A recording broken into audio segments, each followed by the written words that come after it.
আমাদেরকে দুনিয়ার সকল ঝামেলা থেকে মুক্ত করে আজকের এই পবিত্র জুমার দিনে জামাতের সহিত নামাজ আদায় করার জন্য আল্লাহ রাব্বুল আলামিন আমাদেরকে মসজিদে আসা এবং বসার তৌফিক দিয়েছেন।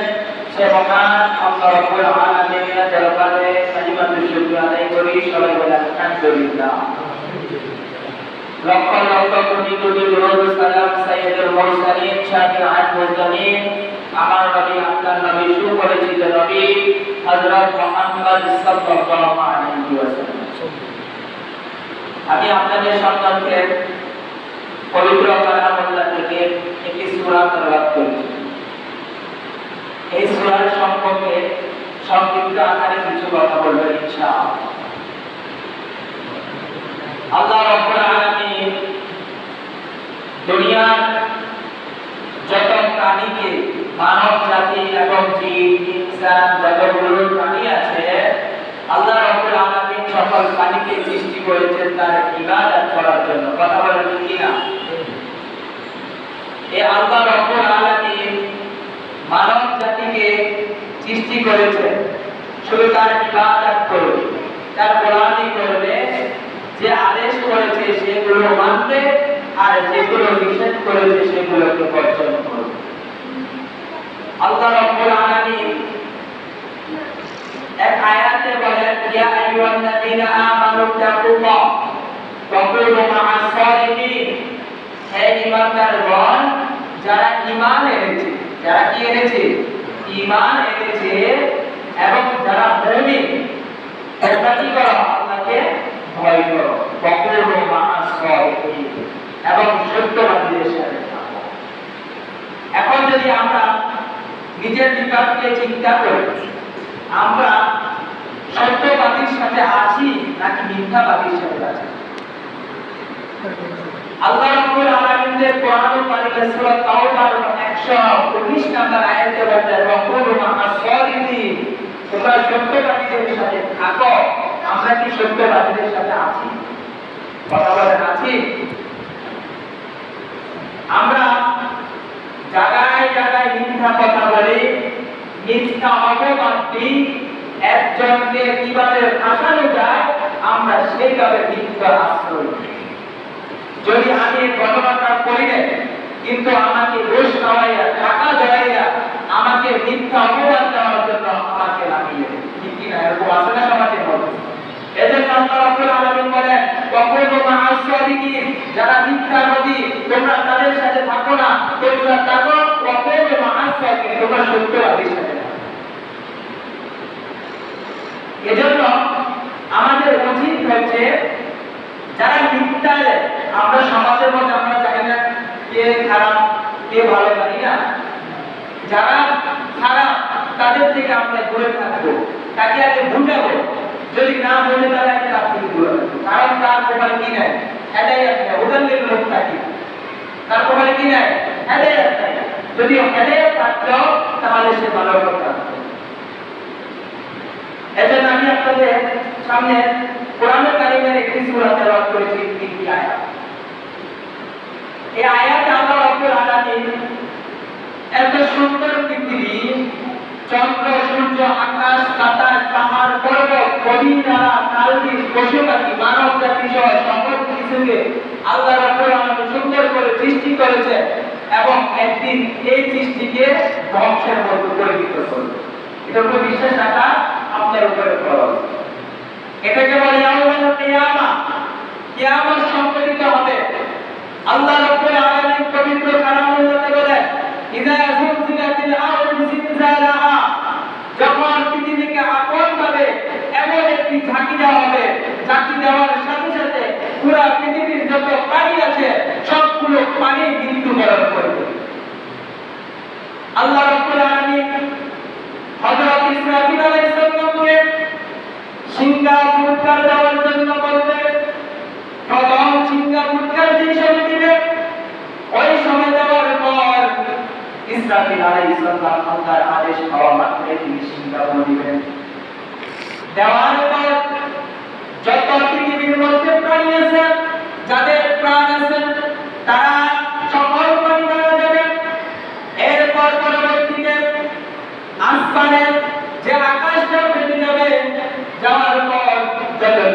সূর্য পাহাড় পর্বতগুলো আছে সবগুলো তুলার মতো করতেই থাকবে। কি হবে? ইসরাফিল আলাইহিস সালাম আল্লাহ রাব্বুল আলামিন বললেন, ইসরাফিল আলাইহিস সালামকে ফুৎকার দিলেন। ওই সময় যেখানে কিয়ামত সংঘটিত হবে, ওই সময় ইসরাফিল আলাইহিস সালাম সিংহ ফুৎকার দিবে। দেওয়ার পর পৃথিবীতে যত প্রাণী আছে, মানুষ বলেন, গরু ছাগল বলেন, হাঁস মুরগি বলেন, পশু পাখি বলেন, জীবজন্তু বলেন, সকল প্রাণী কি হয়ে যাবে? মারা যাবে। এরপর আসমান, যে আসমানের আকাশটা এটা ফেটে যাবে, যা পাহাড় পর্বতগুলো তুলার মতো উঠতে থাকবে। কি হবে? তুলার মতো উঠতে থাকবে।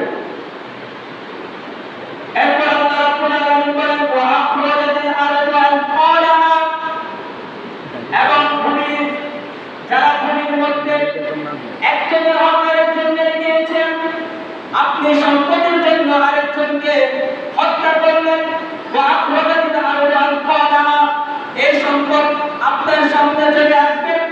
এক হাদিসে রাসূলুল্লাহ সাল্লাল্লাহু আলাইহি ওয়াসাল্লাম বলেন, যখন কিয়ামত সংঘটিত হবে, যখন তার ভূমির পার বের করে দেওয়া হবে, তখন ওই মানুষটা বলবে, আমি এই সম্পদের জন্য অমুক ব্যক্তিকে আমি হত্যা করেছি। ওই সময় আফসোস করবে, আমি কি করলাম? এই সম্পদের জন্য আমি তাকে হত্যা করতাম, কিন্তু এই সম্পদ আজ আমার সামনে। এই সম্পদ সামনে থাকার পর ওই সম্পদটা আপনি বললেন, আর আমি তাকে হত্যা করে পবিত্র করে দিলাম। তারপর আল্লাহ রাব্বুল আলামিন বলেন, ওয়াকালাল ইনসানু মা লাহা, মানুষ যখন বলবে, যখন তারা একজন মারা যাবে আর বলতে থাকবে, তখন বলবে, ওয়াকালাল ইনসানু মা লাহা, এর কি হলো, এর কি হলো? কি বলে মানুষ? এখন যদি বড় রাস্তার মধ্যে যদি ভাঙা অবস্থা হয়ে যায়, তাহলে আপনি মাথার মধ্যে হাত দিয়ে বলবেন, হায় কত সুন্দর রাস্তা চলে যাইতেছে। আপনি আফসোস করবেন।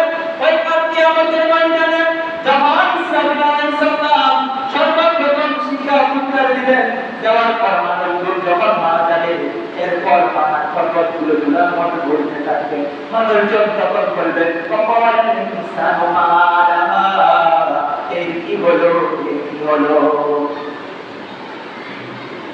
এরপর আল্লাহ রাব্বুল আলামিন বলেন, জান্নাত রাব্বাকা আওহালাহা, এবং তোমার প্রতিপালক তাকে সেই আদেশই করবেন, সেই আদেশ করবেন। এক নাম্বার সিংহা প্রতিল, মানুষজন মারা গেল, সকল কিছু চূর্ণ হয়ে গেল। এরপর আল্লাহ রাব্বুল আলামিন ইসরাফিলকে আরেকটি সিংহা ফুৎকার দেওয়ার জন্য বললেন। সেই সময় ইসরাফিল আলাইহিস সালাম দ্বিতীয় সিংহা ফুৎকার দিবে। যারা মাটির মধ্যে আমরা দাফন করেছি এবং যারা ওই প্রথম সিংহাতে মারা গেল, এবং সবগুলো ধরতে থাকবে। সবগুলো যারাকে আমরা মৃত ব্যক্তি হিসেবে আমরা মাটির মধ্যে দাফন করলাম, কবর দিলাম, ওই মানুষগুলো উলঙ্গ অবস্থায় কিয়ামতের ময়দানে হাসরের মাঠের দিকে রওনা হবে। আর বলতে থাকবে, ইয়া নাফসি ইয়া নাফসি, একজনের দিকে আরেকজন তাকানোর কোনো সুযোগ পাবেন না। এখন যদি এই বলব রাস্তা দিয়ে একটা ব্যক্তি যদি উলঙ্গ অবস্থায় চলতেন, তাহলে আমরা তাকে বলবো তার কোনো বাচ্চা নাই, তার কোনো শরম নাই, তিনি তার জন্য এই রাস্তা দিয়ে উলঙ্গ অবস্থায় চলে যেতেছে। কিন্তু যখন কিয়ামত সংঘটিত হয়ে যাবে, যারা মাটির মধ্যে দাফন করলেন, তারা কবর থেকে উঠে তারা উলঙ্গ অবস্থায় চলতে থাকবে, কিন্তু তার দিকে কারো তাকানোর সময় পাবেন না। আর মুখে বললেন, ইয়া নাফসি ইয়া নাফসি, আপনি কারো দিকে সে ঘুমাতে থাকবেন, কিন্তু মুখে রাখবেন ইয়া নাফসি, তার বিচার সংঘটিত হবে। এজন্য আল্লাহ রাব্বুল আলামিন বলেন, আন্না রাব্বাকা আওহালাহা, তোমার প্রতিপালক তাকে যখনই আদেশ করবেন, ইয়াউমাইযিন ইয়াসদুরুন নাসু আশতাতান লিওয়া'আলা লাহুম ফামান ইয়া'মাল মিসকালা যাররাতিন খায়রান ইয়ারা ওয়া মান ইয়া'মাল মিসকালা যাররাতিন শাররান ইয়ারা। যখন মানুষগুলো হাসরের ময়দানের দিকে রওনা হবে, যাওয়ার পর আল্লাহ রাব্বুল আলামিন তাকে আদেশ করবে, তুমি আজ এই হাসরের ময়দানে যখন তোমার হিসাব নিকাশ করার জন্য আল্লাহ রাব্বুল আলামিন বসবেন, বসার পর একজন একজনকে ডাক দিবেন। ডাক দেওয়ার পর যখন তাকে আমল নামা দেওয়া হবে, সে যদি কোনো পরিমাণ পর্যন্ত যদি সৎ কাজ করে থাকে তা দেখতে পারবে। আমি আপনাদেরকে একটি ছোট্ট উদাহরণ দিই। ধরেন আপনার যাদের টিনের ঘর আছে, টিনের ঘরে দেখবেন ছিদ্র থাকে, ছিদ্র থাকে না? ছিদ্র দেখবেন রোদের আলো পড়লে যেভাবে ধুলুম কোণা হবে, ধুলুম কোণা হবে না, একবারে ছোট ছোট করে কি দেখা যায়? দেখা যায়। তাই হাসরের ময়দানে আপনি যদি ইঁদুরের কোণা পরিমাণ পর্যন্ত যদি আপনি সৎ কাজ করে থাকেন, আল্লাহ রাব্বুল আলামিন আপনাকে উপস্থিত রাখবেন। এরপর ওয়ামান ইয়ামাল মিসকালা যাররাতিন খায়রান ইয়ারা ওয়ামান ইয়ামাল মিসকালা যাররাতিন শাররান ইয়ারা।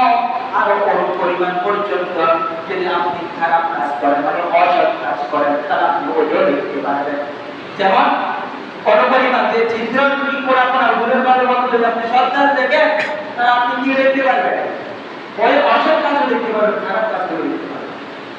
আল্লাহ রাব্বুল আলামিন যারা কাল কিয়ামতের ময়দানে যারা নাফরমান ব্যক্তি ছিল তাদেরকে আমলনামা দেওয়া হবে। সর্বপ্রথম আমলনামাটাকে দেওয়া হবে, দেখো তোমার আমলনামা। তখন বান্দা বলবে রব্বি আল্লাহ, এই আমলনামাটা কিন্তু আমার না। কি এখন আপনি যদি একটা পরীক্ষা দিলেন, পরীক্ষার পর আপনি পরীক্ষার মধ্যে ফেল করলেন, আপনার এই খাতাটা দেখা হলো, আপনি কি তখন বলতে পারবেন এই খাতাটা আমার না? কিন্তু আপনার কি দেন, আপনি কিন্তু সম্ভব কিন্তু আপনার এটা বলতে, আপনি তখন কি বলবেন? এটা কি আমার না? এটা কি বলতে পারবেন? বলতে পারবেন না। তখন কিয়ামতের ময়দানে সর্বপ্রথম আল্লাহ রাব্বুল আলামিন বান্দাকে আমলনামা দিবে। ওই নাফরমান ব্যক্তি বলবে, আল্লাহর বলবে আল্লাহ এই আমলনামা তো আমার। আল্লাহর সাথে কি চালাকি করা যাবে? যাবে না। যখন আল্লাহ রাব্বুল আলামিন আমলনামা দিবে, বান্দা বলবে রব্বি আল্লাহ, এই আমলনামা তো আমার না। আল্লাহ বলবেন না বান্দা চালাকি করবা, চালাকি করবা, আমি তোমার আমলনামা তোমার কাছে দিয়েছি, আমি অন্য কারোর আমলনামা তোমাকে দিই নাই। কিন্তু বান্দা বলবে রব্বি আল্লাহ, আমি এই আমলনামা মানি না, আমি এই গুনাহগুলো করি নাই, এই খারাপ কাজগুলো করি নাই। কিন্তু আল্লাহ বলবে ও ফেরেশতা জিবরাইল আলাইহিস সালাম, এই আমলনামাটাকে বাদ দিয়ে যে জমিনের মধ্যে তিনি বসবাস করেছে ওই জমিনটা আমাদের সামনে নিয়ে আসো। যেটা বলছি বিআন্না রাব্বাকা ওয়া'আলাহা, এবং তাকে সকল প্রতিপালক তাকে জিজ্ঞেস করা হবে সকল কিছুকে।